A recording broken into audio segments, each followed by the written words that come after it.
തിളച്ച വെള്ളത്തിലേക്ക് വിനാഗിരി ഒഴിച്ചപ്പോൾ സംഭവിച്ചത് നിങ്ങൾ കണ്ടിട്ടുണ്ടോ? അത് മാത്രമല്ല, വേറെ നല്ല നല്ല വിനാഗിരി കൊണ്ടുള്ള ടിപ്പുകൾ ഞാൻ ഇന്നത്തെ വീഡിയോയിൽ ഉൾപ്പെടുത്തിയിട്ടുണ്ട്. അപ്പോൾ നമുക്കിനി നേരെ വീഡിയോയിലേക്ക് പോകാം.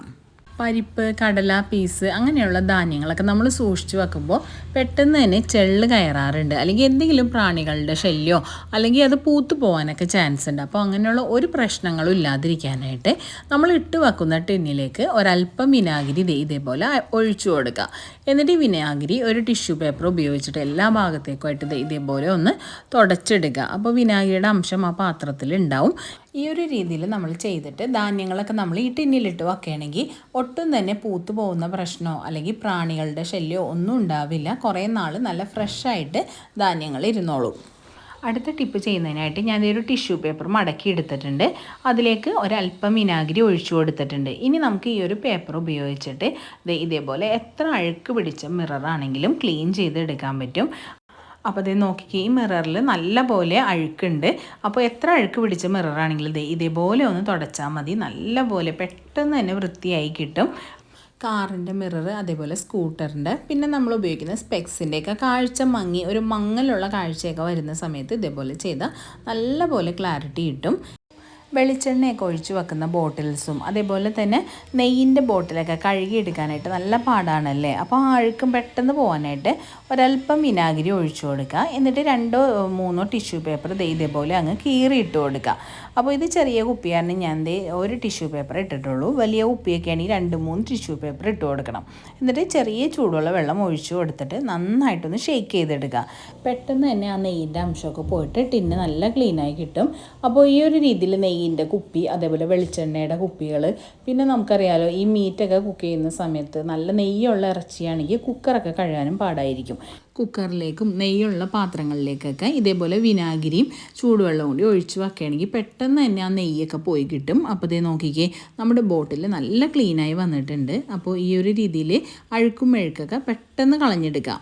ഇനി നമുക്ക് അടുത്ത ടിപ്പ് എന്താണെന്ന് നോക്കാം. അപ്പോൾ അടുത്ത ടിപ്പ് ചെയ്യുന്നതിനായിട്ട് ഞാൻ ഒരു ചെറിയ പാത്രത്തിലേക്ക് ഒരല്പം വെളിച്ചെണ്ണ ഒഴിച്ചു കൊടുത്തിട്ടുണ്ട്.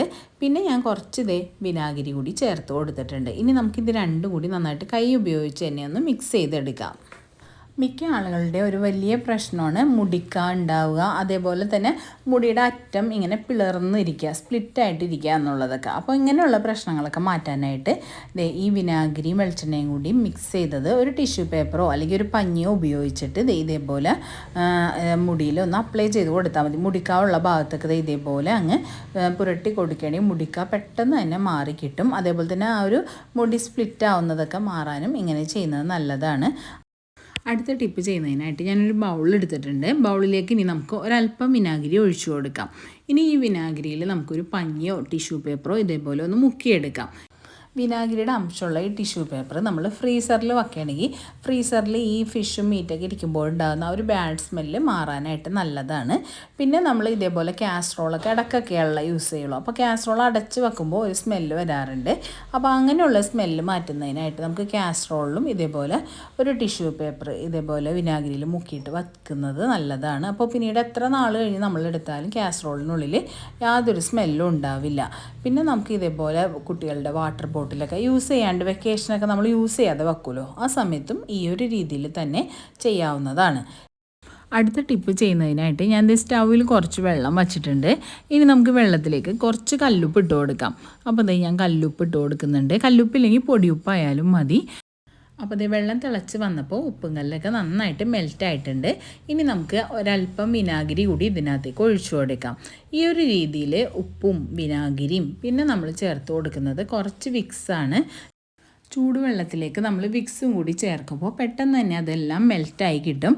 അപ്പോൾ ഇത് മൂന്നും കൂടി ചേർത്ത ഈ വെള്ളത്തിൽ ഒരു തുണി മുക്കി പിഴിഞ്ഞിട്ട് നമുക്ക് വേദനയുള്ള ഭാഗത്തൊക്കെ ഒന്ന് വച്ചു കൊടുക്കുകയാണെങ്കിൽ ഏത് വേദനയായാലും നല്ല ആശ്വാസം ലഭിക്കും.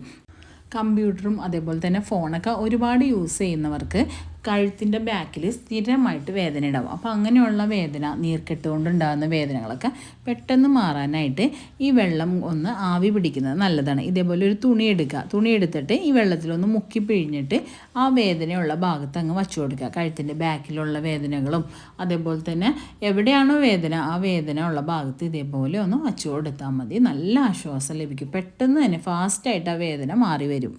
ഇതുപോലെ 2-3 പ്രാവശ്യം ഒന്ന് ഈ തുണി മുക്കി വച്ചതിന് ശേഷം വെള്ളത്തിൻ്റെ ചൂടൊക്കെ ഒന്ന് ചെറുതായിട്ട് ആറി വരുമല്ലോ. ആറി വരുമ്പോൾ നമുക്ക് വേദനയുള്ള ഭാഗത്ത് ഒഴിച്ചു കൊടുക്കുന്നത് നല്ലതാണ്. ഈ വെള്ളത്തിലേക്ക് നമ്മൾ പിന്നെ പച്ചവെള്ളം ചേർക്കരുത്. ഈ വെള്ളത്തിൻ്റെ ചൂടൊന്ന് ആറിയതിന് ശേഷം നമുക്ക് ശരീരത്തിൽ ഒഴിക്കാൻ പറ്റുന്ന അത്ര ചൂടിൽ ഒഴിച്ചു കൊടുക്കുകയാണെങ്കിൽ നീർക്കെട്ടൊക്കെ മാറി പെട്ടെന്ന് തന്നെ നല്ല ആശ്വാസം ലഭിക്കും. അപ്പോൾ തുണി മുക്കി പിടിക്കുകയോ അല്ലെങ്കിൽ വെള്ളം ഒഴിച്ചു കൊടുക്കുകയോ ചെയ്യാവുന്നതാണ്. അടുത്ത ടിപ്പ് ചെയ്യുന്നതിനായിട്ട് ഒരു ബൗളിൽ ഞാൻ കുറച്ച് വിനാഗിരി എടുത്തിട്ടുണ്ട്. ഇതിനകത്തേക്ക് നമുക്കിനി 1/2 സ്പൂണോളം ബേക്കിംഗ് സോഡ ഇട്ട് കൊടുക്കാം. എന്നിട്ട് ഇത് രണ്ടും കൂടി ഒന്ന് നന്നായിട്ട് മിക്സ് ചെയ്യാം. നോക്കിക്കേ, ഇത് നന്നായിട്ട് ഇതേപോലെ പതഞ്ഞ് പൊങ്ങി വരും. ഈ രണ്ട് സാധനങ്ങൾ ഉപയോഗിച്ചാൽ മാത്രം മതി. ഇനി നമുക്കിത് എന്തിനെല്ലാം യൂസ് ചെയ്യാമെന്ന് നോക്കാം. ഈ ഒരു വെള്ളത്തിൽ ഒരു പഞ്ഞിയോ അല്ലെങ്കിൽ ടിഷ്യൂ പേപ്പറോ ഒന്ന് മുക്കിയിട്ട് നമ്മുടെ ബാത്റൂമിലും അതേപോലെ തന്നെ കിച്ചണിലേക്കുള്ള ടാപ്പുകൾ ഒന്ന് തുടച്ചെടുത്താൽ മാത്രം മതി. നല്ലൊരു തിളക്കം കിട്ടും. ബാത്റൂമിലുള്ള സ്റ്റീലിൻ്റെ ഫിറ്റിങ്സും അതേപോലെ തന്നെ നമ്മുടെ സ്റ്റെയർ കേസിൻ്റെയൊക്കെ ഹാൻഡ് റീൽസ് ഉണ്ടാവുമല്ലോ സ്റ്റീലിൻ്റെ, അങ്ങനെയുള്ള ഹാൻഡ് റീൽസൊക്കെ ആണെങ്കിലും ഈ ഒരു വെള്ളത്തിലൊന്ന് മുക്കി ഒന്ന് തുടച്ചെടുക്കുകയാണെങ്കിൽ നല്ല തിളക്കം കിട്ടും. ആ ഒരു പഴക്കമെല്ലാം മാറുകയും അതേപോലെ തന്നെ അതിൽ പറ്റിപ്പിടിച്ചിരുന്ന അഴുക്കുകളെല്ലാം പോയിട്ട് നല്ലൊരു പുതിയ ലുക്ക് കിട്ടും. പിന്നെ സിങ്കൊക്കെ ആണെങ്കിലും പെട്ടെന്ന് തന്നെ നല്ല ക്ലീനാക്കാനും അണുവിമുക്തമാക്കാനായിട്ടും നമുക്ക് ഈ ലിക്വിഡ് ഉപയോഗിക്കാവുന്നതാണ്.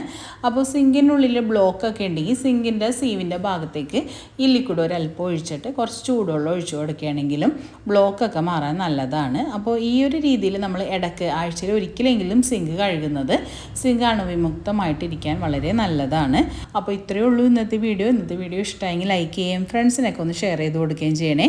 നെക്സ്റ്റ് ഒരു യൂസ്ഫുൾ വീഡിയോ ആയിട്ട് ഉടനെ വരാം. അപ്പോൾ നിങ്ങളുടെ അഭിപ്രായം തീർച്ചയായിട്ടും പറയണേ.